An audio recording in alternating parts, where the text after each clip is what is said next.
खुद को बदलना या किसी इंसान को बदल देना वाह वाह।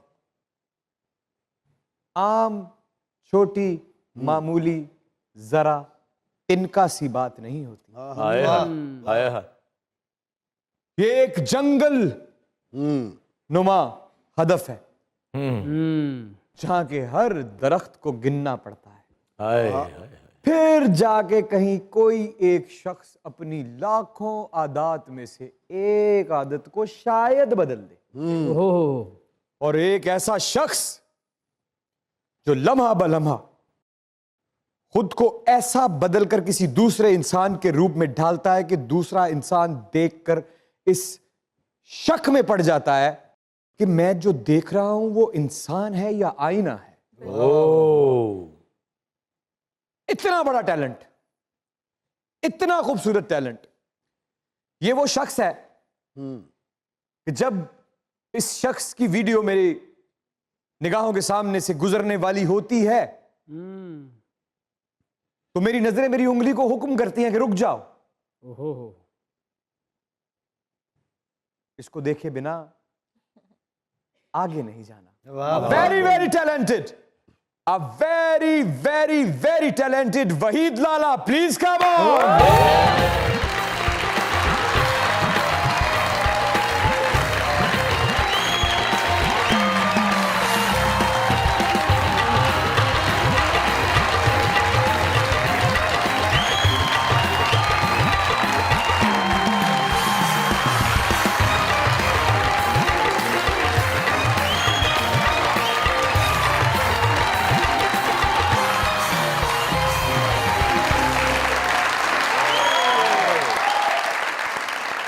क्या खूबसूरत बात है। क्या आप कभी कोई बन जाते हैं, कभी कोई बन जाते हैं, कभी कुछ बन जाते हैं, कभी इस बन जाते हैं, कभी उस बन जाते हैं। ये कौन सा ऐसा जादू है जो आपने सीख रखा है, जो अता है मेरे रब की आपको? क्या बात।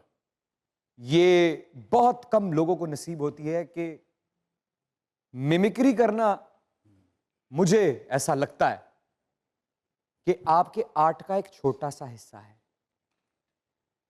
सबसे पहले तो बहुत शुक्रिया इमरान भाई, लव यू। आपने इज्जत अफजाई की, ये बहुत बड़ी बात है मेरे लिए। आज मज़ाकरात में मैं एज गेस्ट, मेरे लिए ऑनर की बात है। और ऐसे खतरनाक फनकारों के बीच ये बच्चे खाए ये बड़े वाकई खतरनाक फनकार हैं। फिर सोने पे सुहागा ये है कि आप जैसी शख्सियत इस शो को होस्ट कर रही है, जो हमारे मुल्क का बहुत बड़ा स्टार है। क्या बात। और मैं तारीफ मैं कितनी करूं, मेरे पर अल्फाज नहीं है। बहरहाल मेरे काम की जहां तक बात ये है, ये वाकई ये मैं जानता हूं जब अब इंसान किसी की तारीफ नहीं करना चाहता तो नहीं, वो कहता नहीं, है मैं क्या कहूं, मेरे पास अल्फाज नहीं है। ना ना ना ना ना, ऐसी कोई बात नहीं है। दूसरी, जहां तक इमरान भाई आपने बात की, मजाक के तौर पर बात किया, मुझे पता है, जहां तक आपने बात की, ये वाकई रब की अता है। और वक्त के साथ साथ जो भी आपका एक क्राफ्ट होता है, जो स्किल होता है, वो पॉलिश होता रहता है।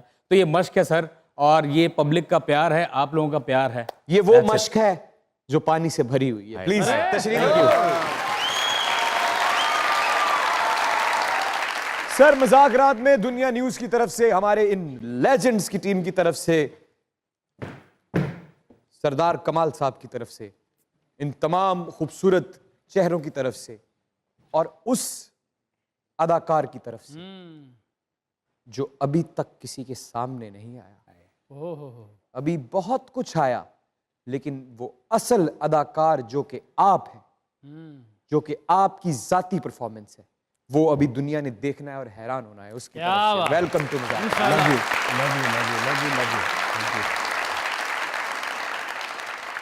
Welcome to the Waheed Lala. बहुत शुक्रिया। अला ला ला ला ला। मैं इधर लाना, तू उधर लाला। इमरान भाई मैं तो कहना है इनू लम्मा पाला। मैनू लम्मा पाला ते पिन्नियां थोड़ा थोड़ा तेल ला ला। तू बंदा है कि शरवार दा नाला। ਤੁਹਾਡਾ ਤਾਂ ਨਹੀਂ ਨਿਕਲਿਆ, ਪੈਂਟ ਨੂੰ ਜਰਾ ਹੱਥ ਲਾ ਲਾ। ਤੇ ਅਕਰਮ ਭਾਈ ਤੁਸੀਂ ਟੋਪੀ ਪਾ ਲਓ, ਨਹੀਂ ਤੇ ਮੱਕੜੀਆਂ ਨੇ ਬਣਾ ਦੇਣਾ ਹੈ ਤੁਹਾਡੇ ਸਿਰ ਤੇ ਜਾਲਾ। मैंने आपको पूछ लेना था रास्ते में, ये ना पड़ता गंदा नाला।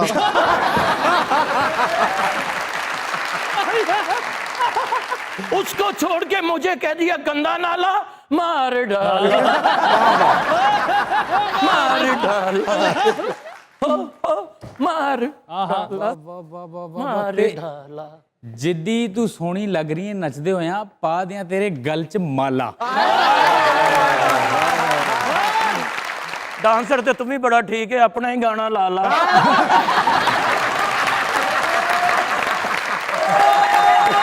और तेरा स्टेप देख के पूरी दुनिया तेन कहेगी जियो मधुबाला। और दफा कराओ मधुबाला, देखो ओदी खाला। और देखो कुदरत खुदा दी इमरान भाई, अंधेरा उजाला। अंधेरा उजाला तब हुआ है जब मैंने ये बल्ब बाला। या अल्लाह मैनू ए जाब तो बचा ला। इमरान भाई सखावत भाई ਨੂੰ ਚੰਡਾ ਪੈਣ ਲੱਗੀਆਂ ਸੀ। अच्छा, ਉਹ ਤੇ ਮੈਂ ਗੱਲਬਾਤ ਕਰਕੇ ਟਾਲਾ। उधार रोटी खाधी बिल नहीं दिते। क्यों? वेटर ने कुटिया नाल रोटी लिया के कहंदे होर खा ला। अभी दोनों ने खेलना तो दूं आपको फुटबॉल। और आखिरकार मुज़ाकरात में आ गए वहीद लाला। मुज़ाकरात में आ गए वहीद लाला। भाला ओ भाला।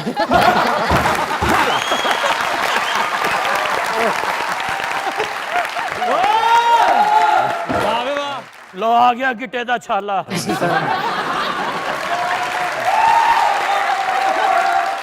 और जे तेनू थोड़ी जी इज्जत मिल रही है वो ते बचा ला। नाल में हले आगे खलोता है, बह जा तू एडा काला। बह जा तू एडा काला। एडी वड्डी चाबी छोटा जिहा ताला।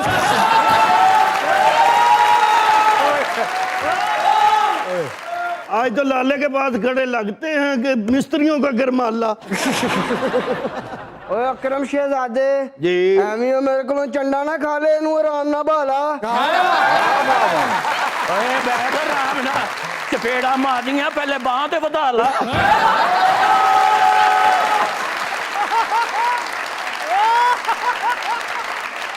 अल्लाह ने एडा करम कीता, एडी मेहरबानी कीती है। और थोड़े जेड़े पैसे पा के उत्ते लेंटर ही पवा ला। और किसी दर्जी नू कह के थल्ले नेफा ही पवा ला। ओ किसे पीको वालों नु कह के इथे लैस ही लुआ ला।